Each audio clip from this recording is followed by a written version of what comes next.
Le temps file comme le sable entre les doigts. Les jours se succèdent, rapides et insaisissables. Comme une fleur qui éclot et fane, notre existence terrestre est fragile et éphémère. Le livre de l'Ecclésiaste, empreint de la sagesse de Salomon, nous rappelle cette vérité fondamentale. Tout n'est que vanité, nous dit-il, un souffle fugace dans l'immensité du temps.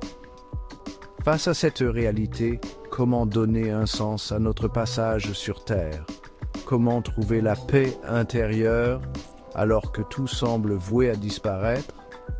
Salomon, dans sa grande sagesse, nous invite à un profond examen de conscience.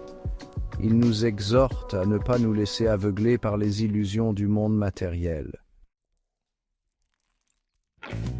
Salomon, roi d'Israël, possédait richesse et pouvoir. Il connut tous les plaisirs terrestres, palais magnifiques, jardins luxuriants, mets raffinés, rien ne lui était inconnu. Pourtant, au sommet de sa gloire, il ressentit un profond vide. « J'ai tout vu », écrit-il, « mais tout est vanité.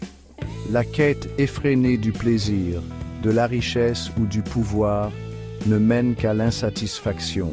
C'est un mirage dans le désert de nos vies. » Salomon, après avoir exploré toutes les voies du monde matériel, nous met en garde contre ces illusions.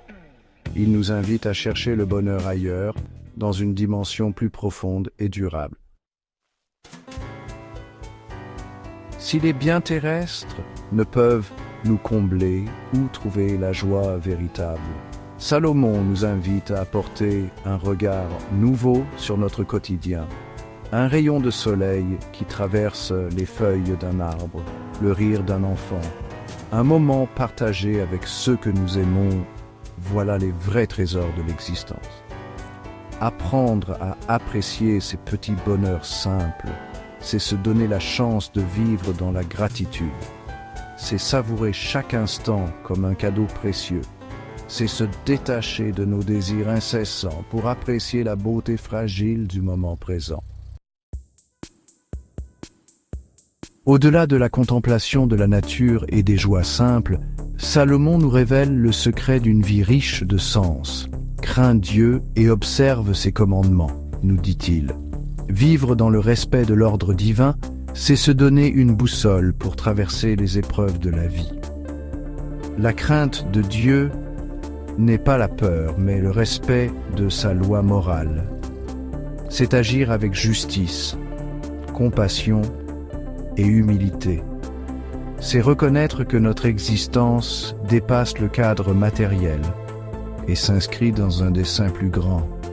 En vivant selon les préceptes divins, nous trouvons une paix intérieure qui transcende les vicissitudes de la vie terrestre.